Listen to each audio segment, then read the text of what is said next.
¿Qué tal, estimados amigos? ¿Cómo están? Bienvenidos a este canal de filosofía, de pensamiento, reflexiones, teología.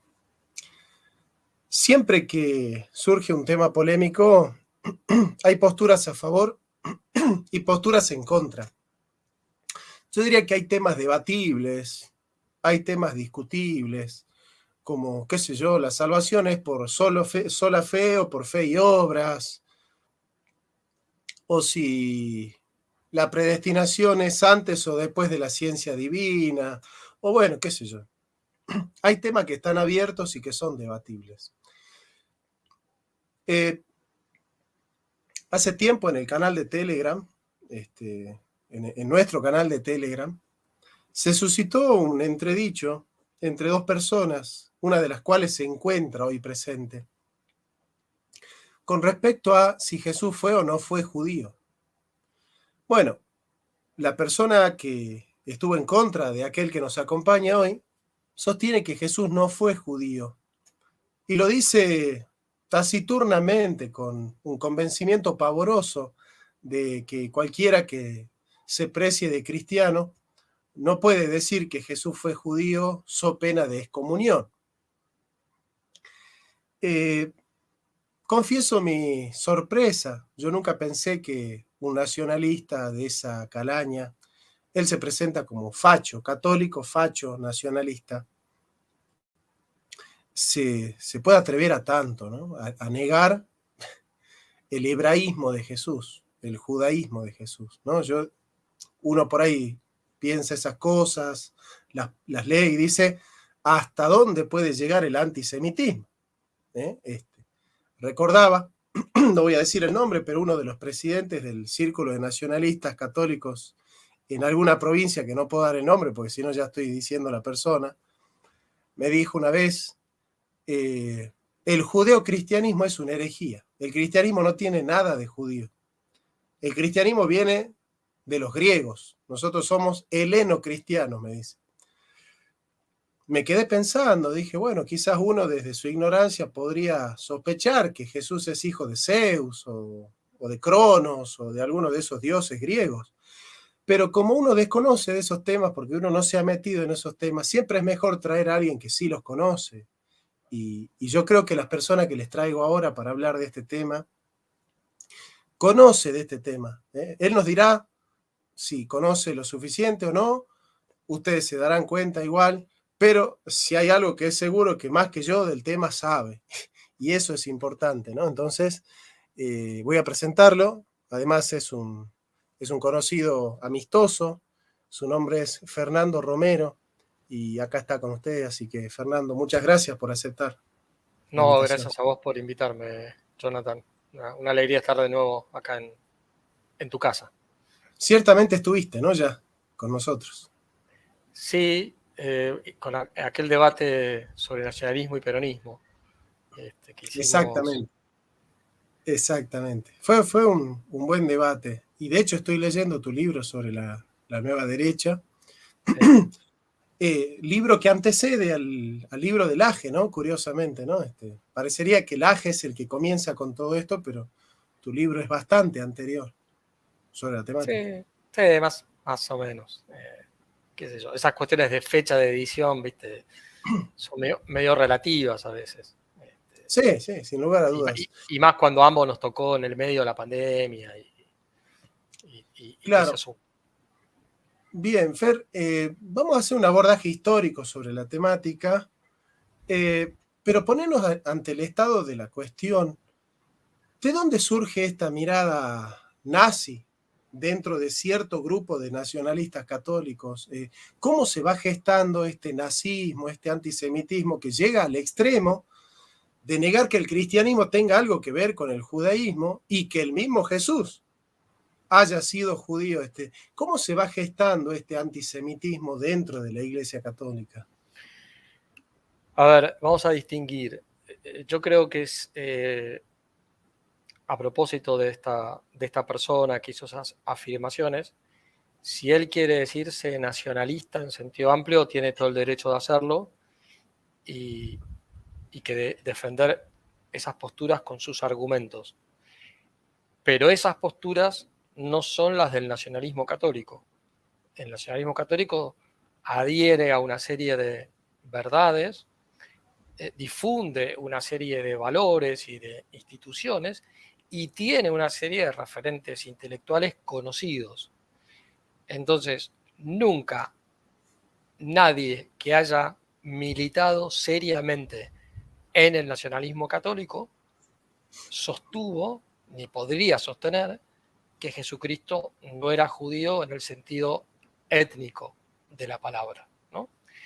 Entonces, hay una doctrina tradicional católica sobre las relaciones entre la Iglesia y el judaísmo, ¿sí? A las que sí se adhiere en el nacionalismo católico y con las cuales, y me incluyo, hay ciertas reservas respecto a lo que se dijo en el Concilio Vaticano II y en las enseñanzas postconciliares. Digo reserva porque no es que todo esté mal, pero hay un cambio como de lenguaje y de doctrina en temas importantes. Pero es la doctrina tradicional católica que ya explicaré. Esto otro, decir que Jesucristo no fue judío, vuelvo a decir en el sentido étnico de la palabra, tiene un precedente antiguo, un hereje llamado Marción, un gnóstico, que... Un obispo, ¿no? Sí, eso no lo sé, no lo recuerdo, pero Un sí que, obispo de Padua, creo que era. bueno, sé que tuvo sus ideas y como siempre tuvo después sus seguidores, algunos más fanáticos que él, pero básicamente lo que hacía una distinción entre el Antiguo Testamento y el Nuevo Testamento. En el Antiguo Testamento Dios era como un juez muy vengativo, una imagen así, digamos, que inspiraba más bien miedo, ¿sí?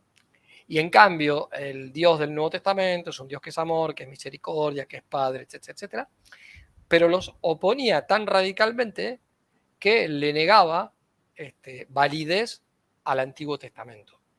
Y en eso, vos y yo, vos como protestante, yo como católico, sabemos que en el canon bíblico tenemos el Antiguo y el Nuevo Testamento. Tal vez podamos diferir sobre algunos libros, los famosos deuterocanónicos o qué sé yo, pero no se nos ocurre pensar que todo el Antiguo Testamento, por pertenecer al pueblo de Israel, no tiene valor. Luego eso fue tomado, seguramente hubo en el medio de esta historia variantes, pero fue tomado por el nacionalsocialismo para eso que ellos llamaron el cristianismo positivo, ¿sí? Un cristianismo que no era ni protestante ni católico, un cristianismo ario, ¿sí? Sin dogmas y donde obviamente el antijudaísmo racial, que me parece una palabra más precisa que antisemitismo, el antijudaísmo racial era un elemento fundamental. Bueno, eso la Iglesia Católica nunca lo apoyó.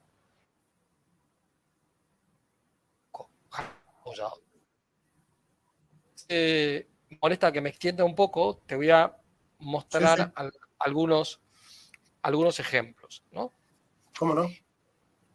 No sé si se ve este libro, Sí. se llama Catolicismo y Nacionalismo, escrito por Alberto Ezcurra Medrano, uno de los fundadores del nacionalismo católico, escribía en el diario La Nueva República, y en el año 1936, o sea, faltaban 3 años para la Segunda Guerra Mundial, se refiere, analizando los distintos tipos de nacionalismos que había en ese momento, los que fueron más o menos entre 1920 y 1945, dice lo siguiente: en el país que había sido la cuna de la apostasía, se está refiriendo a Alemania, ¿no?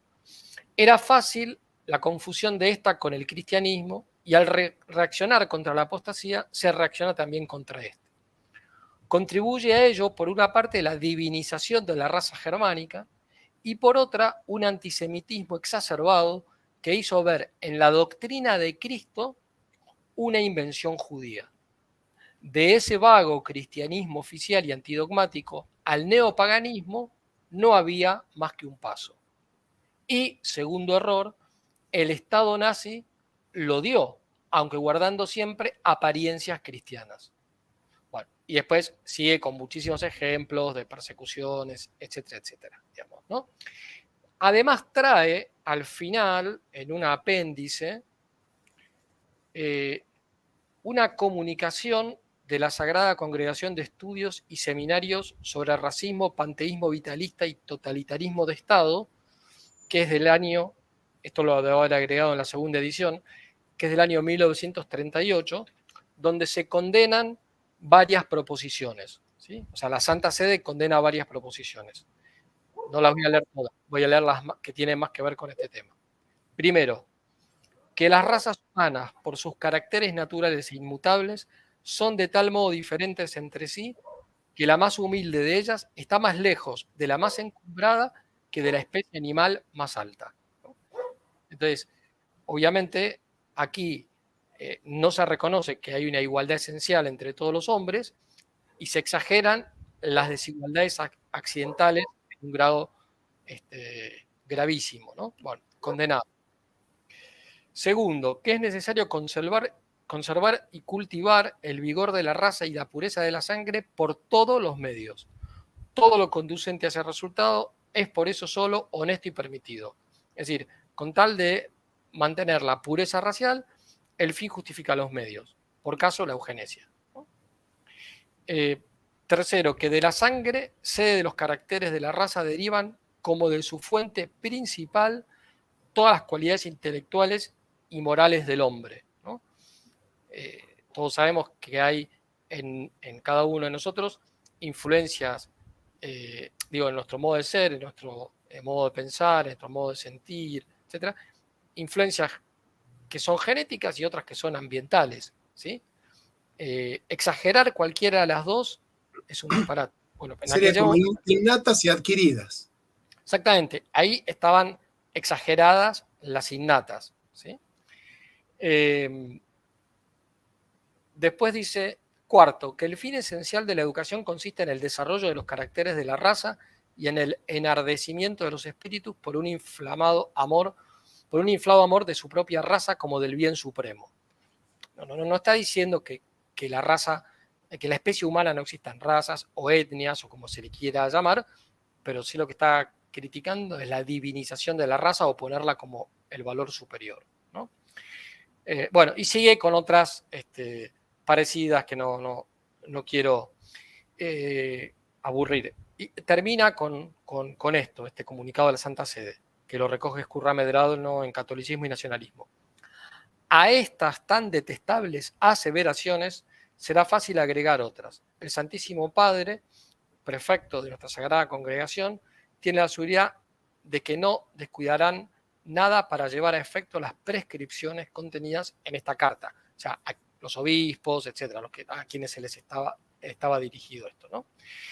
A esta altura del partido, Hitler había ganado las elecciones en el año 33 y la Iglesia Católica, el episcopado alemán, había prohibido votar al Partido Nacional Socialista. Luego también estaba prohibida la afiliación al Partido Nacional Socialista y negarles lo que los católicos conocemos como los sacramentos a quienes estuvieran afiliados al partido. Es verdad que en el año 34 se firmó un tratado, un concordato entre la Santa Sede y Alemania, porque la Iglesia siempre trata de poder llevarse lo mejor que se pueda con las autoridades que hay constituidas.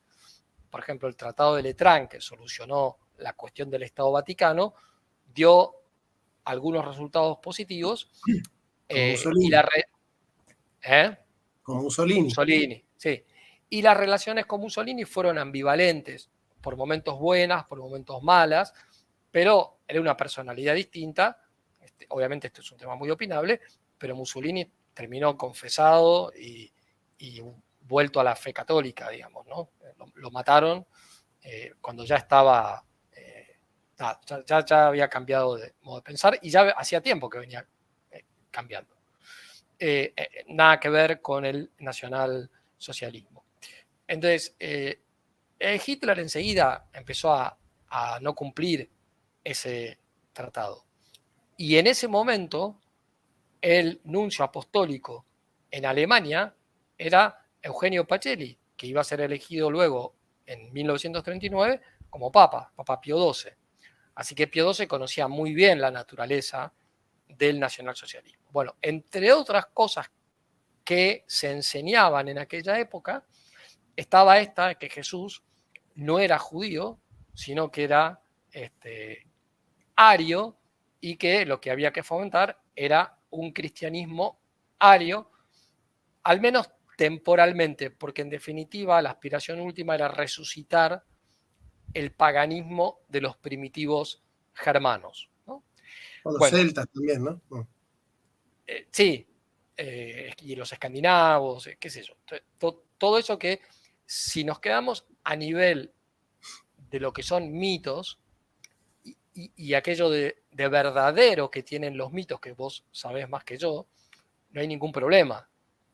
El tema es cuando pasamos de la verdad que está simbólicamente transmitida a través de un símbolo a creernos el mito literalmente, digamos, ¿no? O sea, Thor y su martillo, ¿no? Bueno, eso no podrá tener una significación, pero no es que existió Thor, ¿no? O Júpiter. Bueno, esto en el año 36. En el año 38, el padre Julio Membiel, que está acusado de ser como uno de los referentes del antisemitismo católico más marcado. Injustamente. Y justamente porque efectivamente no era antijudío en sentido racial y su doctrina era la doctrina de la Iglesia. Lo que yo sí voy a reconocer es que en alguno de sus escritos usa adjetivos calificativos peyorativos que son injustos y que además van en detrimento de lo esencial que él quiere transmitir. Y eso le ha dado una fama que lamentablemente, bueno, ya está, lo escrito está, tomemos lo que está bien. Pero él escribió entre la Iglesia y el Reich en el año 38, ¿no? Entonces fíjate lo que dice. El movimiento nacionalsocialista se afirma como profundamente racista y va dirigido contra todos los elementos considerados extraños al verdadero germanismo. Invocando a Nietzsche, Gobineau, Chamberlain, etc., toma por emblema la cruz gamada y lucha contra los enemigos del interior, entre ellos los católicos. Y hace una cita de Hitler del año 1924. La nueva iglesia alemana debe ser una iglesia aria. No debe ser, como la iglesia católica, una iglesia universal. Debe ser una iglesia estrictamente alemana. Nosotros no queremos otro Dios que Alemania. El fanatismo en nuestra fe, en nuestra esperanza y en nuestro amor por Alemania, eso solo es nuestra religión. Bueno, pero ¿qué decía el padre Membiel, que escribe este libro entre la Iglesia del Reich y después escribe un opúsculo llamado Hacia la Cristiandad? ¿Qué decía del judaísmo? Ahí es donde yo digo que a veces se le escapaban algunos adjetivos que no eran los más correctos, digamos, ¿no? Pero fíjate lo que dice en este libro, llama El judío en el misterio de la historia, ¿no? Dice lo siguiente. El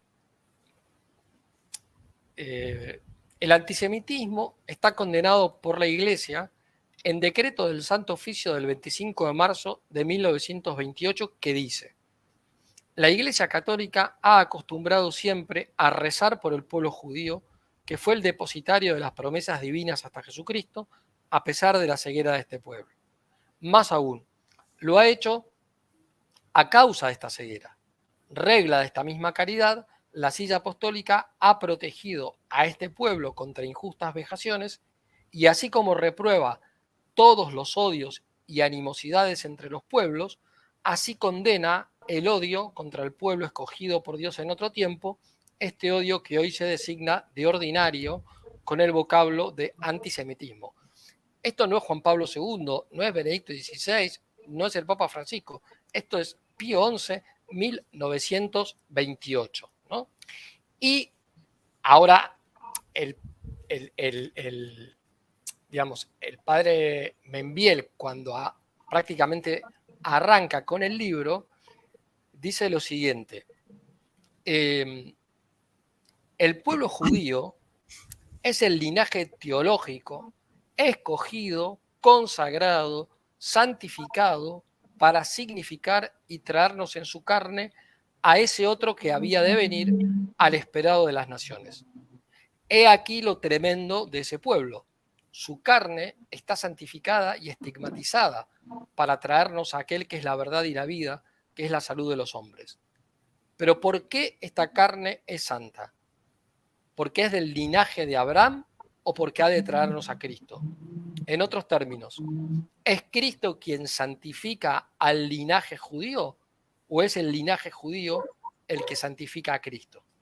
Entonces, acá empieza a ser una distinción que casi, yo diría, la mayoría de los católicos, no sé, en el mundo protestante, no distinguen, que es que una cosa es el judaísmo bíblico, a algunos les gusta hablar de hebreos en vez de judíos, es decir, el judaísmo de Abraham, de Isaac, de Jacob, de Moisés, de los patriarcas, de los profetas, y otra cosa es el judaísmo, digamos, desviado, desordenado, carnalizado por los fariseos, contra el cual Jesús combate, y que va a ser el judaísmo posbíblico que nosotros conocemos, que fue preferentemente formado, luego de la expulsión del año 70, por los fariseos.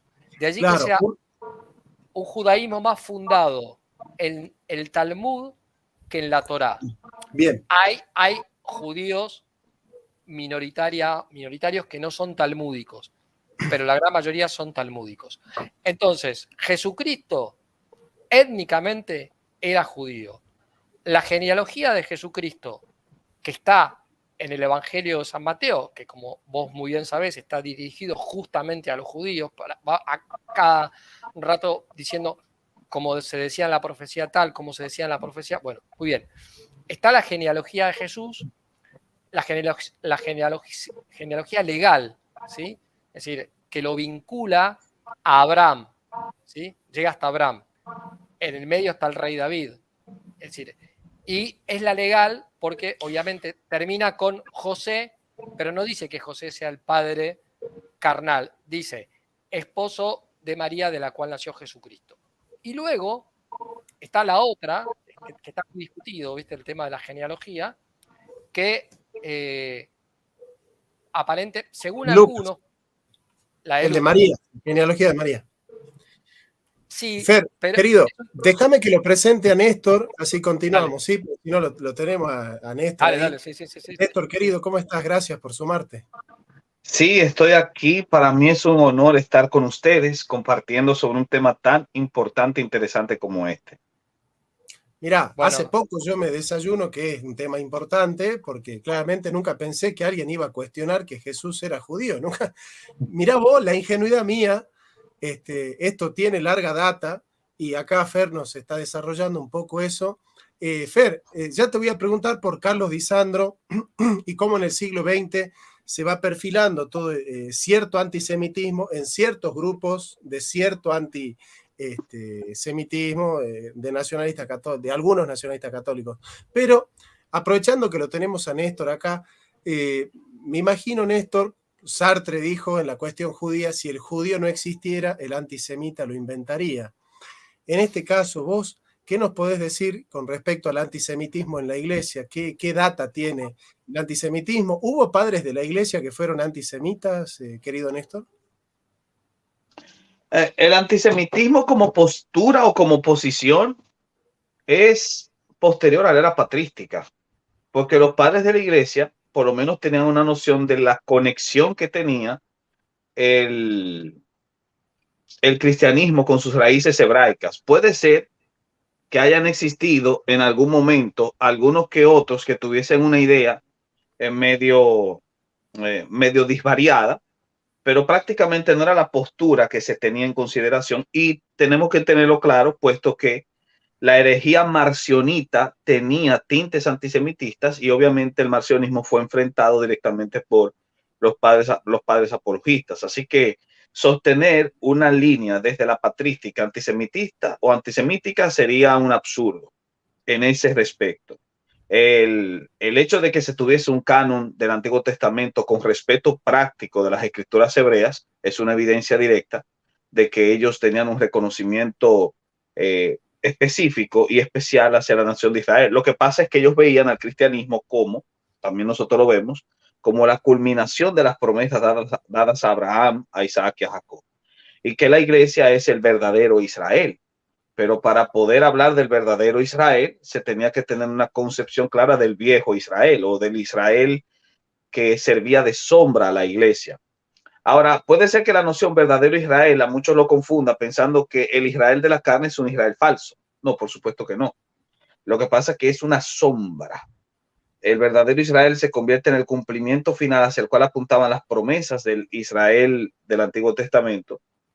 Y a la iglesia se la veía, por lo menos en los primeros tiempos de la iglesia, incluyendo en la era apostólica, como la unión de dos pueblos, los judíos y gentiles. Los judíos tenían una parte muy importante dentro del mensaje del evangelio, y por eso Pablo hablaba del judío primeramente y luego también al griego. Y después la premisa principal de Gálatas 3:27, en Cristo ya no hay varón ni mujer, judío ni griego. Así que sin duda alguna, el pensamiento antisemita no es un pensamiento que nazca dentro de la convicción del cristianismo primitivo. El cristianismo primitivo estaba muy consciente de sus raíces hebraicas. Lo que sucede es que posiblemente después, como el judaísmo post destrucción del templo, ese judaísmo que se fue configurando en torno a las escuelas de Yamnia, en las que se desarrolló un discurso muy negativo hacia el cristianismo, y donde se intentó construir un judaísmo que fuera más homogéneo y que pudiese entonces sobrevivir al hecho catastrófico que representó el año 70. Entonces, ese discurso negativo que los judíos plantaron hacia los cristianos hasta el punto de expulsarlo de la sinagoga, conllevó a que después se revirtiese contra ellos en un discurso posterior dentro del catolicismo romano, por lo menos de una forma oficial, entre algunos grupos como tal. Eso sería la manera como se vería. Ahora, el adefesio de decir que Jesús no era judío es otra cosa. Es algo que tiene ciertos ecos especialmente en el siglo XIX. No es algo novedoso. Lo que es novedoso es que se mantenga todavía, puesto que es impensable suponer que Galilea, por ejemplo, la zona donde Jesús se crió, sabemos que Jesús, por lo menos queremos creerle al texto bíblico, que Jesús nació en Judea, pero si se crió en Galilea, la noción de que los galileos todos eran de origen étnicamente griego, macedonio o kurdo, como alguien supone por ahí, es totalmente falso a la luz de las investigaciones arqueológicas actuales, a la luz de la revisión de los caracteres étnicos, del elemento lingüístico y también de la historia, obviamente, puesto que el reino asmoneo, sin duda alguna, no solamente se encargó de judaizar, sino también de extender la oportunidad para que los distintos representantes de la zona judía pudiesen ir a colonizar las zonas del norte de Galilea. Así que eso no hay ningún tipo de inconveniente con ello. Arqueológicamente nosotros sabemos muy bien que la comunidad galilea estaba compuesta en su gran mayoría un alto porcentaje de judíos. Y eso es evidencia por dos elementos. Primero, las pruebas arqueológicas. Tenemos ausencia de huesos de cerdo en los vertederos que se recogen, que se fueron acumulando a lo largo de los siglos, que sirven como plataforma de la investigación arqueológica. Se tienen sinagogas, muchas sinagogas, restos de cuencos, de las famosas vasijas que se utilizaban para la ceremonia de purificación a la hora de lavarse las manos, que son puntos que tienen que ver mucho con el pueblo judío.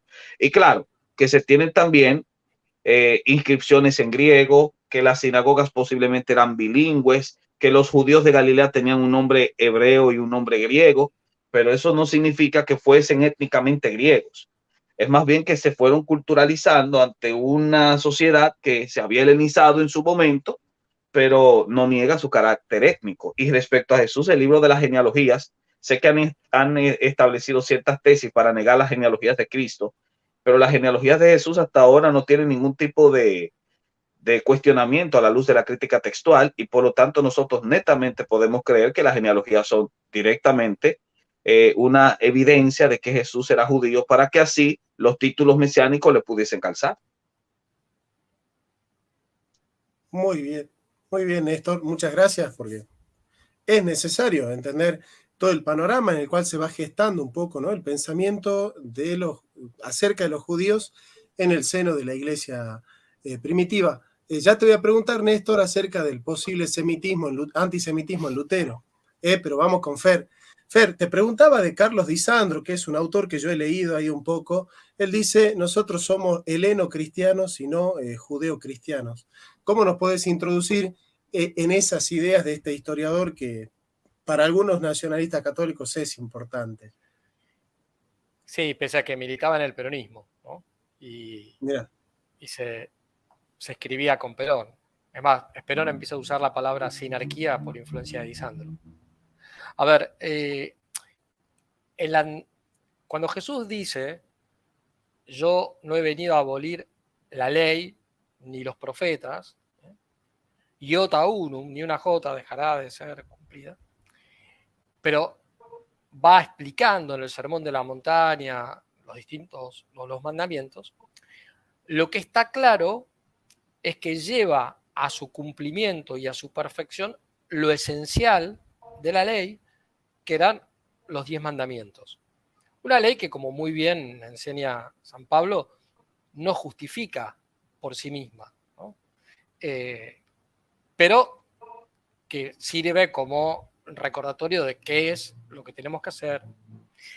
Pero el judaísmo tenía todo un corpus de leyes que tenían que ver con lo jurídico, con lo político, con lo cultural, y además, sobre todo a partir de la aparición de los fariseos, cada vez más legalista y reglamentarista. Entonces, lo que sí es verdad es que cuando se produce la ruptura definitiva entre la iglesia y la sinagoga, la iglesia mantiene la validez del Antiguo Testamento, mantiene la validez moral de la ley mosaica, perfeccionada por nuestro Señor Jesucristo, pero se aleja del resto de cuestiones que hacen a la identidad cultural judía, porque, como muy bien decía Néstor recién, en la iglesia empieza a haber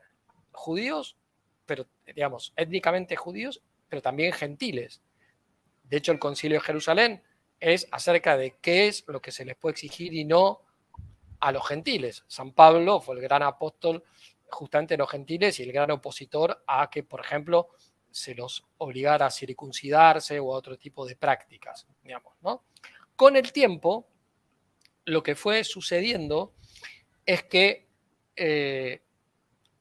la iglesia toma contacto con el mundo griego y con el mundo romano, y esto lo decían varios padres de la iglesia, así como la elección de Israel había sido providencial para que de la raza judía naciera el Mesías y para que un pueblo mantuviera la creencia en el monoteísmo y lo esencial de la ley natural, que son los 10 mandamientos, también providencialmente habían aparecido Grecia, que era de alguna manera la encarnación del Logos, y Roma, que es la encarnación de la ley y del orden. Y por tanto, es verdad que la Iglesia va a tomar de la cultura grecorromana muchos elementos que sirven para la transmisión del Evangelio. Y que si bien estrictamente no están en la revelación se han visto como muy, digamos, importantes e incluso necesarios para la evangelización. A tal punto que te hago casi 1500 de historia, de años de historia más adelante, Juan Pablo II, a quien nadie creo que pueda acusar de antisemita, en la encíclica Fides et Ratio del año 1998, al abordar la cuestión de la nueva evangelización, el siglo XXI, y plantearse qué hacer con culturas antiguas como la India, como China, África, etcétera, da una serie de indicaciones. Y entre ellas, la segunda es no olvidar la importancia del patrimonio greco-latino, que no es que sea importante porque sea griego y latino, sino que es importante porque, digamos, si hablamos de una armonía entre la fe y la razón, en ambos casos hay un legado cultural que ayuda a mostrar que nuestra fe es una fe razonable, no es una superstición, no es algo, digamos, justamente irracional. Los misterios de la fe son sobrenaturales, están por encima de nuestra razón, pero no contra nuestra razón. Entonces, ese papel, digamos, esa influencia cultural griega y romana, es cierto que ha influido en la historia de la Iglesia y del cristianismo. Y que renegar de eso sería bastante peligroso, ¿sí? Y por otro lado, la expresión judeo-cristianismo tiene dos problemas. Una, si nos estamos refiriendo al judaísmo bíblico, a lo que San Pablo llama aquel que es heredero de las promesas hechas a Abraham y que por tanto creyó en la gran promesa del Mesías, es redundante, porque el cristianismo incluye el Antiguo Testamento. En cambio, si lo que queremos es hacer como un mix de, bueno, catolicismo en mi caso diría yo, ¿no? Pero bueno, y judaísmo, podemos terminar en una herejía, o sea, que de hecho fue la primera que tuvieron que enfrentar los apóstoles, la herejía judaizante, ¿no? Entonces, ahora, Disandro veía ese problema del judeocristianismo, ¿sí? Pero, en mi opinión, exageraba en muchas cuestiones, ¿sí? Y por otro lado, tal vez él o tal vez sus discípulos olvidaron que, si bien es verdad que nosotros ya no necesitamos celebrar las fiestas judías, ni circuncidarnos, ni ninguna de esas otras cuestiones, hay muchos aspectos del judaísmo bíblico que es buenísimo conocerlo y entenderlo para entender mejor a nuestro Señor Jesucristo, a la Santísima Virgen, a los apóstoles, que eran judíos, digamos, ¿no? Entonces, hay como dos, en esto hay como dos errores. El judeocristianismo en este sentido, judaizante, y el filosemitismo, el filojudaísmo, y el antijudaísmo racial, habitualmente dicho antisemitismo, que por supuesto va en contra de la ley natural, de la ley divino positiva, etcétera, etcétera, ¿no? Claro, sería como que hace un buen diagnóstico, pero no plantea una buena terapia con respecto al problema. Me imagino que algo de eso estás diciendo. Porque la terapia la dieron los padres de la Iglesia ya alrededor del siglo IV y del siglo V. Es la llamada doctrina del Sicut Judaeis, ¿sí? Del Papa San Gregorio Magno, que tiene raíces en San Agustín, pero que en definitiva en la base teológica está en San Pablo, ¿sí? Bien. Que básicamente es lo siguiente. El judaísmo no reconoció al Mesías, ¿sí? Y Jesucristo lloró sobre Jerusalén por las consecuencias que eso iba a traer. Las promesas de Dios son irrevocables. Entonces, ellos han, digamos, rechazado la elección, pero se convertirán al final de los tiempos e individualmente hay muchos que se han convertido, digamos, ¿no? Bien. Pero ¿qué hacer? Espera, porque esto es importante. ¿Qué hacer con la convivencia entre estos judíos, que además se volvieron cada vez más anticristianos, y los cristianos? Entonces la Iglesia estableció estas normas de prudencia. Primero, de prudencia y algunas morales, ¿no? Primero, no se los puede convertir a la fuerza, no se les puede imponer la fe por la fuerza, ni bautizar a sus hijos contra la voluntad de sus padres. No se les puede impedir que practiquen su culto y sus festividades religiosas. E incluso se los puede recibir en los reinos cristianos con una condición: que no se dediquen a judaizar hacia adentro de la comunidad política o de la iglesia, digamos, ¿no? Que va a ser la cuestión de conflicto en parte de la Edad Media. Obviamente, esas reglas de prudencia tuvieron una serie de manifestaciones concretas en los 1000 años de cristiandad medieval, que hoy no podrían llevarse a cabo porque las circunstancias han cambiado. Hay que entender cuál es la cuestión de fondo. Y por supuesto que basado en eso hubo gente que hizo cosas buenísimas y que tuvo un buen trato con los judíos y los judíos con los cristianos, y también hubo crímenes y desmanes por parte de los cristianos, sobre todo del pueblo. Por eso los papas tenían que muchas veces intervenir para defender a los judíos, que a veces se refugiaron incluso en los estados pontificios, y también de parte de los judíos, porque nosotros conocemos por Hollywood y por Netflix y por no qué sé yo, todo, la historia de los crímenes de muchos cristianos, católicos, protestantes, ortodoxos contra los judíos. Casi nadie conoce los 2000 años de persecuciones organizadas por judíos contra los cristianos. Y eso también es parte de la verdad histórica. Es un diálogo serio, racional, sensato, es bien, basado en la verdad. Bien. Néstor, dos cosas. Primero, ¿qué de cierto hay con respecto al antisemitismo que se le adosa a Lutero? ¿Sí? Eso por un lado, te pregunto. Y por otro lado, ¿cuáles serían las pruebas que nos podrías dar acerca de que Jesús fue efectivamente un judío? Ok. Respecto a lo primero, se ha malentendido mucho el tema del antisemitismo de Lutero.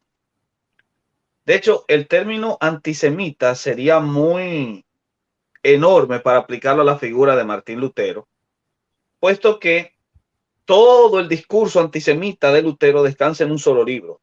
Es lo primero. Es un libro muy posterior, de sus últimos años, y no es un libro de carácter de peso autoritativo, puesto que los consejos que él dio no fueron aplicados por ninguno de los príncipes alemanes, ni tampoco por Philipp Melanchthon, que parece que llegó a sugerir que esas palabras de Lutero no eran apropiadas. Ahora, ¿cuál es la causa detrás del libro de los judíos y sus mentiras? Esto es importante.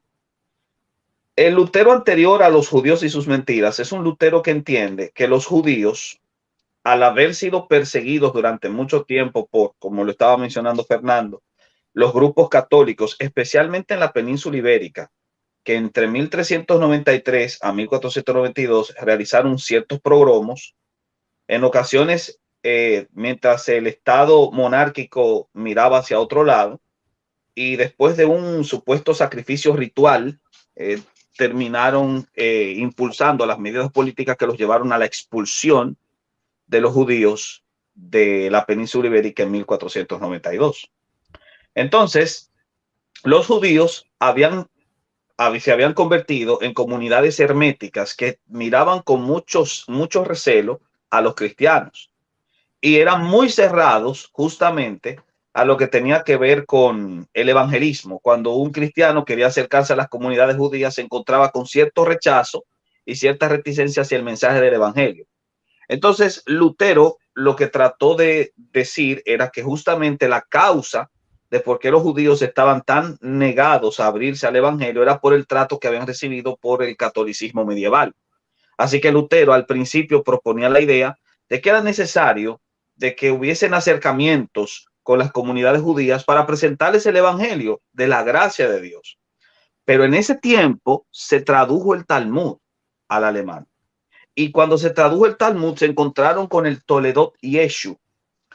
Toledot, recuérdense que es una palabra hebrea para hablar del libro de genealogías. Eso es lo que quiere decir Toledot. Entonces, el Toledot Yeshu trataba de explicar el por qué Jesús nació de una mujer llamada María, pero no de un hombre llamado José. Y ahí es donde nace la famosa historia del Ben Pandera. Jesús era hijo de un legionario romano con el que María sostuvo relaciones, habiéndole sido infiel, aunque muchos dicen que tal vez fue porque este legionario romano la forzó, y por lo tanto Jesús era hijo de fornicación. Algunos incluso creen que esa idea de que Jesús fuese hijo de fornicación era un rumor en los días de Jesús, puesto que hay un discurso curioso en el Evangelio de Juan que le dice: nosotros no somos hijos de fornicación, somos hijos de Abraham, en Juan 8, como tratando de acusar a Jesús de que él habían circunstancias medio extrañas en su nacimiento y que posiblemente era hijo ilegítimo. Entonces el Toledot Yeshu recoge toda esa información y la presenta, pero aparte de eso, en Gitit, dentro del Talmud, se presenta a Jesús recibiendo el castigo máximo por haber engañado al pueblo de Israel, colocado en el Seol, en un pozo con excrementos en ebullición hasta el cuello, y ese castigo es el que ha recibido. Cuando Lutero leyó eso, este Lutero que había abogado por el acercamiento a los judíos, que los judíos realmente habían creado una coraza en su corazón porque el cristianismo de la Edad Media les había enseñado una cara de Jesús que no era la correcta. Cuando descubrió lo que los judíos decían internamente, lo que le enseñaban a sus hijos sobre Cristo, montó en cólera y escribió este tratado sobre los judíos y sus mentiras. La idea era refutar todo lo que el Toledot Yeshu en el Talmud enseñaba sobre Cristo, y luego entonces proponer que los judíos fuesen expulsados, que se aplicasen las mismas medidas que se habían aplicado en España. Ahora bien, en el Tratado de los Judíos y sus Mentiras no hay un llamado al exterminio ni al genocidio, por lo menos de acuerdo a lo que he leído, sino más bien que se aplicasen medidas de expulsión, que los judíos fuesen expulsados de las tierras de Alemania, porque justamente una comunidad que tiene una imagen de Jesús de esa manera no puede ser beneficiada por los príncipes alemanes cristianos que obviamente honran a Cristo de ese modo. Y esa fue la medida que él promovió. Todo el discurso antisemitista de Lutero es un discurso que promueve en base a lo que los judíos habían dicho sobre Cristo, promovía directamente que los expulsaran de Alemania. Ahora, nadie podría encontrar en los textos de Lutero una excusa para el exterminio nazi, de tomar a los judíos y exterminarlos en pogromos, porque eso no es lo que encontramos en los textos de Lutero sobre ese particular. Lo que sí vamos a descubrir es una medida de expulsión que, por cierto, era mucho menos drástica que las que vimos después en los procesos que se desarrollaron, que sí se pueden catalogar de verdadero antisemitismo, o los pogromos medievales de 1393 en la península ibérica. Ahora, de que Lutero hubiese enseñado esto, no quiere decir que el luteranismo o que la reforma protestante asumiese esa visión. La reforma protestante no es antisemita. Los exponentes del protestantismo alemán, especialmente en la Sajonia de Lutero, no hicieron caso a esta medida, y los judíos no fueron expulsados de Alemania, sin duda alguna. Aparte de eso, tenemos que tener en consideración que los Países Bajos, que se habían acabado de independizar de España y que se regían bajo un gobierno de corte calvinista, aceptaron a todos los judíos que fueron emigrando a la zona de los Países Bajos, y los judíos en los Países Bajos realmente florecieron como comunidad. Y agreguemos también que la Revolución Puritana, representada en este caso por Oliverio Cromwell, permitió que los judíos pudiesen emigrar a Inglaterra, enriquecerse en Inglaterra, y se cuenta de una entrevista en la que Oliver Cromwell les propuso por primera vez a los judíos que estaban o que pertenecían a la diáspora en Europa, que podían regresar a su tierra y volver a formar una nación. Oliverio Cromwell, que es uno de los representantes prácticos dentro de la revolución puritana, que sin duda alguna es una revolución de corte reformado. Así que esa idea de que la reforma protestante, porque Lutero escribió un libro antisemita, era antisemita, es totalmente falsa y cae en la generalización apresurada, que no deja de ser una falacia, por no comprender directamente los textos como tal. Por la mayoría de los que dicen que Lutero era antisemita, incluyendo los nacionales socialistas que llegaron en ocasiones a verlo como un ícono, es porque no entendieron al personaje y ni siquiera se habían leído el libro. Lo que Lutero proponía era, en base a lo que el Talmud decía, que los judíos eran unos mentirosos en su perspectiva de Cristo, algo que totalmente estaría yo de acuerdo en eso, y al mismo tiempo que tenían que ser expulsados, algo en lo que yo no estaría de acuerdo. Ese sería más o menos el punto. Tocante a lo segundo, ¿qué pruebas hay de que Jesús justamente era judío? Bueno, nosotros creemos que los testimonios de primera mano, como son los evangelios, son testimonios verídicos.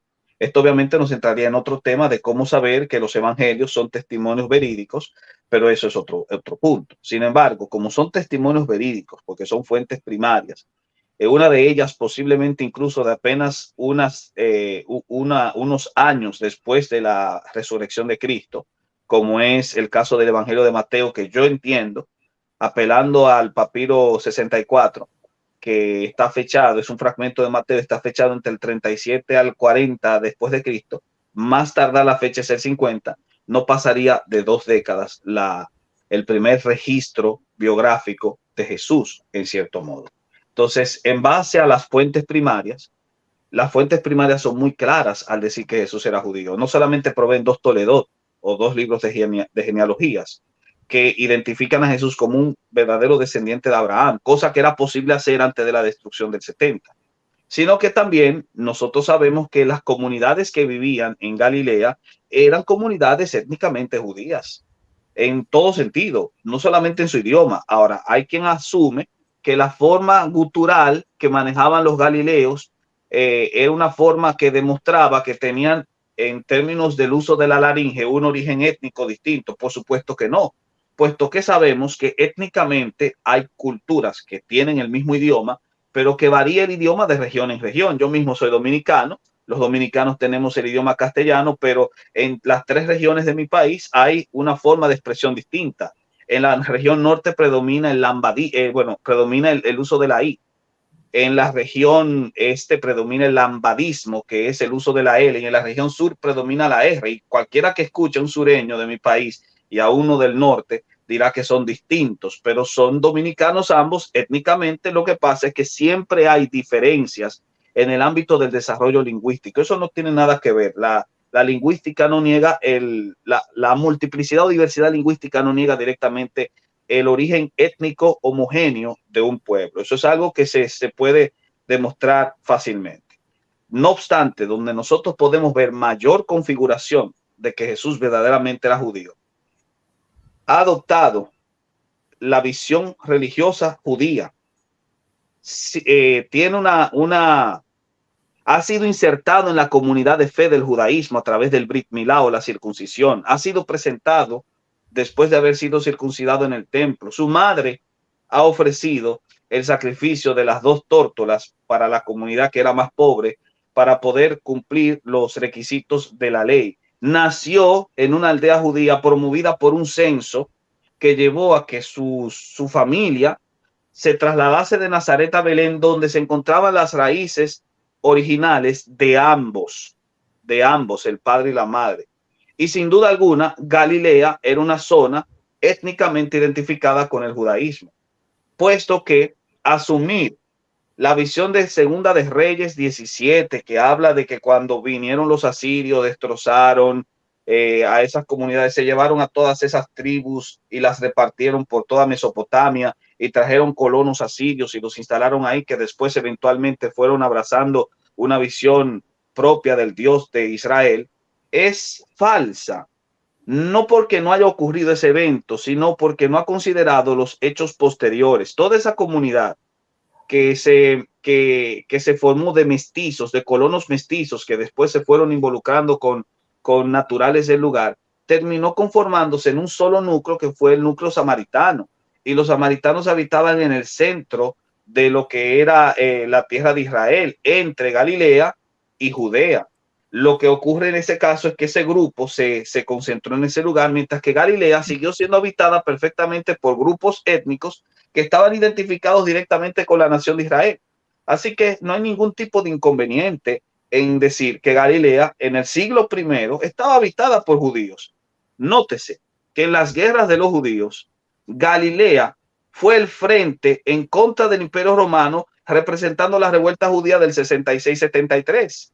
Fue el primer frente al cual los romanos atacaron, justamente porque estaban identificados étnicamente y eran dirigidos por grupos de judíos como Flavio Josefo, que fue el que se encargó de la resistencia contra los romanos en la guerra del 66 en Galilea. Así que los galileos eran judíos, eso, eran en el sentido étnico, eran miembros de la nación de Israel. Ese punto es importante. Y finalmente, el término judío, aunque es un término genérico, que ciertamente en el Evangelio de Juan adquiere el sentido de referirse a las autoridades especialmente, que en otro sentido podría representar a los que habitaban en Judea, la parte de Judea, en el sur.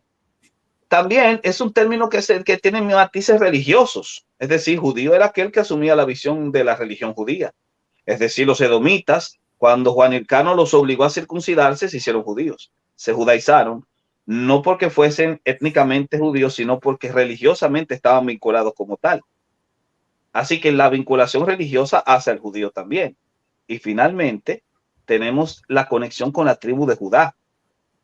Todo judío es aquel que descendía de la tribu de Judá originalmente. Si Jesús es descendiente de Judá, es obvio que es judío, aunque haya nacido en Galilea o aunque se haya criado en Galilea. Muy bien, muy completa tu respuesta, Néstor, como siempre. Fer, independientemente de las preguntas que yo te pueda hacer, ¿hay algo de todo esto que está diciendo Néstor que te gustaría aportar? ¿Hay alguna temática que te gustaría poner sobre la mesa? Voy a matizar alguna cosita, pero antes no me quiero olvidar de lo siguiente. Si la genealogía de Mateo es la de José, sobre la de Lucas hay muchas discusiones desde el siglo III hasta el día de hoy y no se han puesto de acuerdo. Que sea la genealogía de María es una teoría de los últimos 500 años, no es la más antigua. Algunos consideran que ambas son de José. Una desde el punto de vista de la descendencia natural y otra desde el punto de vista de la ley del levirato, ¿no? Pero lo importante es esto. San Pablo dice que Jesús es heredero de David según la carne. Lo dice textualmente. Y si San José no era el padre biológico de Jesús, entonces la herencia tenía que venir a partir de María, ¿sí? Además hay otros testimonios en los evangelios y también en los padres de la iglesia. Respecto a la expulsión de los judíos en la península ibérica, bueno, es un tema complicado y largo, digamos, ¿no? Pero la realidad es que todos los reinos cristianos habían ido recibiendo minorías judías bajo esas reglas que comenté, y España fue el último reino, bueno, cuando ya estaban unidas la corona de Castilla y Aragón, fue el último reino en expulsarlos. Ya habían sido expulsados de Inglaterra, de Francia, de distintos reinos. A tal punto, bueno, Isabel la Católica se resistía porque tenía amigos judíos, porque tenía buena relación con algún rabino, pero la presión fue bastante fuerte de Roma, de la Universidad de la Sorbona, donde se festejaron cuando finalmente Isabel la Católica tomó esta decisión, y además porque, sí, efectivamente se comprobó que había una cierta cantidad de judíos que no estaban cumpliendo con el acuerdo previo. Es como si dijéramos hoy, bueno, mirá, le quitaron la visa, digamos, ¿no? La realidad es que no fueron tantos los que se fueron, muchos se refugiaron en Portugal, ¿sí? Entonces, hay que entenderlo en el contexto de la época. Y en ese mismo contexto coincido con una cosa que dijo recién Néstor sobre Lutero, porque con la Iglesia Católica pasó lo mismo. Las medidas que la Iglesia Católica de prudencia enseñó acerca de cómo convivir con los judíos eran fruto de la experiencia, hasta que se encontraron con el Talmud. Pero la Iglesia Católica descubre el Talmud en el siglo XIII. Entonces ahí cuando encuentran la cantidad de blasfemias, de acusaciones durísimas que se hacen sobre Jesucristo, sobre la Virgen, sobre los cristianos, es cuando empieza, digamos, a tomar otro cariz el asunto. Entonces yo me acuerdo que había leído esto, tenía esta idea, pero siempre me quedó la duda, bueno, pero esto será una cuestión histórica, tal vez algunas ediciones del Talmud lo tienen y otras no. Lo que sí sabía, porque lo dice el padre Membiel en El judío en el misterio y la historia, es que a partir de determinado momento los rabinos quitaron páginas del Talmud o les hicieron como un círculo blanco, de modo tal que eso no se leyera, sino que se transmitiera por tradición oral, ¿no? Bueno, yo a Membiel le tengo mucho cariño, pero como digo, por ahí a veces exageraba un poco, tenía mis dudas. Hasta que me encontré con una conferencia, que ustedes la pueden buscar hoy, mañana mismo, del rabino Spangenthal en Jerusalén, sobre Jesús en el Talmud, donde dice exactamente lo mismo. Él sostiene y defiende lo que el Talmud dice sobre Jesucristo, sobre los cristianos, etcétera, etcétera. Cuenta que había partes autocensuradas del Talmud y muestra un libro a sus alumnos, dice, este libro se llama Las partes censuradas del Talmud, ¿no? Que se tenían para poder transmitir esa enseñanza de generación en generación. A tal punto que en un momento una alumna, estoy hablando de una conferencia que debe haber sido del año 2012, más o menos, en Jerusalén. Por la tonada, a mí me suena que este rabino nació en Argentina, en Buenos Aires, pero bueno, habrá que verlo. Una alumna le dice, bueno, pero era para tanto, digamos, había que llegar a un castigo tan tremendo. Y el rabino con total frialdad le dice, es lo que disponía la ley, ¿no? Y lo dice expresamente, el judío que es verdadero judío, ¿sí?, y que sigue de manera ortodoxa el Talmud, puede tener tolerancia con el budismo, puede tener tolerancia con el islam, puede tener tolerancia con otra, pero del cristianismo, el judío ortodoxo debe desear, debe rezar y debe desear y debe actuar para destruir el cristianismo, ¿sí? O sea, eso ya no estaba ni en el libro de Membiel, ni en la cita del Talmud del padre Pranaitis, que daba clases en San Petersburgo en el siglo XIX, fin del siglo XIX, principio del siglo XX. Está dicho por un judío, y yo me lo descargué de YouTube por las dudas de que digan, bueno, igual sostengo que el judaísmo posbíblico es mayoritariamente talmúdico, pero hay minorías que no lo son. Hay algunos grupos que llaman samaritanos, nazarenos, bueno, por supuesto los judíos mesiánicos. Y además, dentro de los judíos talmúdicos, no todos son anticristianos. Supongo que algunos harán una lectura más bien histórica, diciendo, bueno, esto hay que interpretarlo de acuerdo a las circunstancias del momento. Es decir, que en la práctica no es que todos los judíos sean así. Como no todos los judíos son sionistas, hay sionistas y antisionistas. Y entre los religiosos hay ortodoxos, conservadores y reformistas. Pero que existe un grupo que sigue al pie de la letra esto, es verdad. Lutero lo leyó en alemán en el siglo XVI, pero ya había sido descubierto 3 siglos antes. Entonces, bueno, no hay que caer en el antijudaísmo racial, en las aberraciones del nacionalsocialismo, en las matanzas, en los pogroms, que por otro lado en Rusia también eran importantes, ¿no? Porque en esto los cristianos ortodoxos, que también son hermanos separados, pero son cristianos, a veces se les iba a la mano bastante, digamos, ¿no?, con los judíos. Pero bueno, también hay que conocer la realidad de por qué a veces se generaban reacciones. sin justificarlas. Claro. Te hago una pregunta, Fer, como si estuviésemos en el patio de la casa. ¿Hay nacionalistas católicos que son auténticamente nazis? Si son nacionalistas católicos, no pueden ser nazis. Si son nazis, no pueden ser nacionalistas católicos. Yo te cité a Ezcurra Medrano y Membiel. Te podría decir, Carlos Sakeri, que tal vez es el intelectual que a mí más me gusta del nacionalismo, en su libro El orden natural, hablando de doctrina social de la Iglesia, tiene un capítulo dedicado a la Iglesia contra el fascismo y el nacionalsocialismo, y cuenta las condenas y qué sé yo, ¿no? Además era profundamente antitotalitario en su modo de pensar. Eso por un lado. Félix Lamas es uno de los grandes filósofos del derecho a la Argentina, vinculado a la Universidad Católica. Fue nacionalista, ahora él se dice tradicionalista, pero tiene un libro de cuando era nacionalista, se llama Ensayo sobre el orden social, donde analiza el fenómeno de los fascismos, que es una cosa bastante más rica y no en todos los casos tan perversa como el nacionalsocialismo, pero ahí, digamos, cuando habla del nacionalsocialismo habla muy mal, ¿no?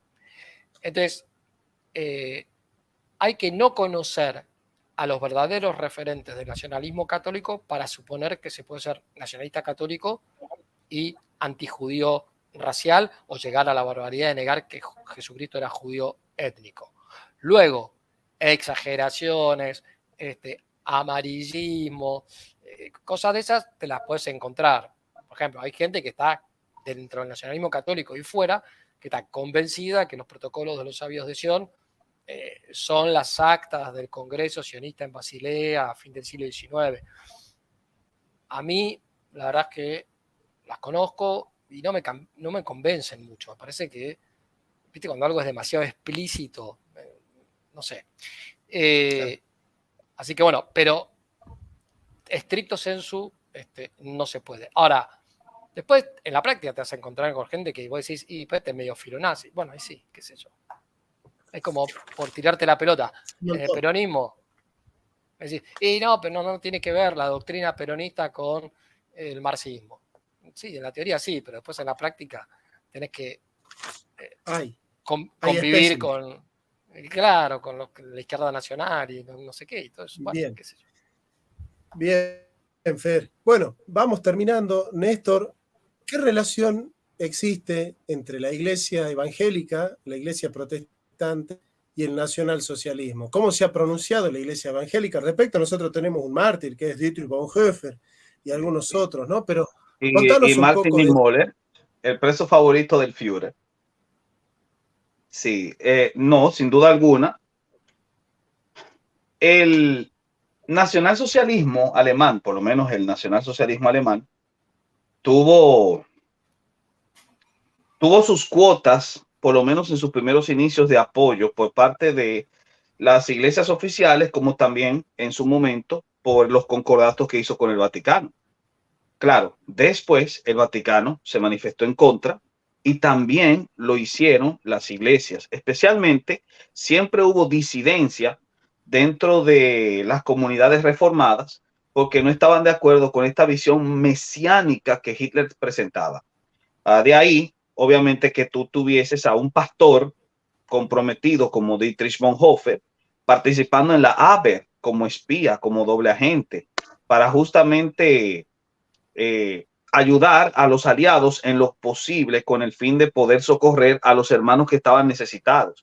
O el hecho de que el mismo Bonhoeffer, que se encontraba muy seguro en Nueva York, participando junto con Richard Niebuhr, que le había facilitado una de las cátedras en el seminario del New York Theological Seminary, y sin embargo Bonhoeffer decidió regresar a Alemania porque él entendía que su país estaba bajo un tirano y que él necesitaba hacer oír su voz que fue acallada, que fue apresado y luego entonces fue ahorcado por orden de Hitler. Bonhoeffer representa justamente esa voz disidente de la reforma protestante o de la comunidad reformada que sin duda alguna estaba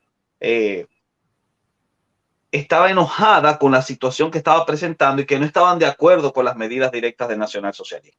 A eso súmese el hecho de la inmensa mayoría de cristianos reformados que ayudaron a muchos judíos a escapar a costa de su propia vida, como fue el caso de la familia Ten Boom en Holanda. Y no debemos olvidar a Martin Niemöller, que sin duda alguna también es otro de los referentes que criticó el Estado Nacional Socialista, que movilizó a los creyentes a través del púlpito, criticando al gobierno y llevándose directamente no solamente a las reprimendas, sino el encarcelamiento y salvándose en tablitas, porque justamente ya los aliados habían derrotado al eje, y en ese caso entonces Niemöller pudo sobrevivir, cosa que no le pasó a Bonhoeffer. Y nosotros vamos a ver también la forma como, por ejemplo, Barth se manifestó en contra del nacionalsocialismo, el pensamiento de Tillich, por ejemplo, en contra del nacionalsocialismo. Estoy hablando de la crema innata intelectual de aquella época, y sin lugar a dudas también los cristianos que vivían en este lado del océano, que sin duda alguna veían a Hitler como un monstruo. Los cristianos en Inglaterra también, que estaban orando para que Dios ayudara a los aliados a que pudiesen derrotar a este monstruo. Y sin duda alguna, la actitud genérica, por lo menos de las iglesias que estaban fuera de Alemania, era de repudio, mientras que las iglesias que estaban dentro, hubo quienes pactaron y otras quienes se opusieron. A las que pactaron, recibieron justamente las reprimendas de Bonhoeffer cuando dijo: la iglesia cayó cuando debió haber gritado. En ese caso, la crítica de Bonhoeffer no es una crítica aislada, es una representación, una voz de las muchas que se levantaron dentro del protestantismo en contra de este estado de cosas.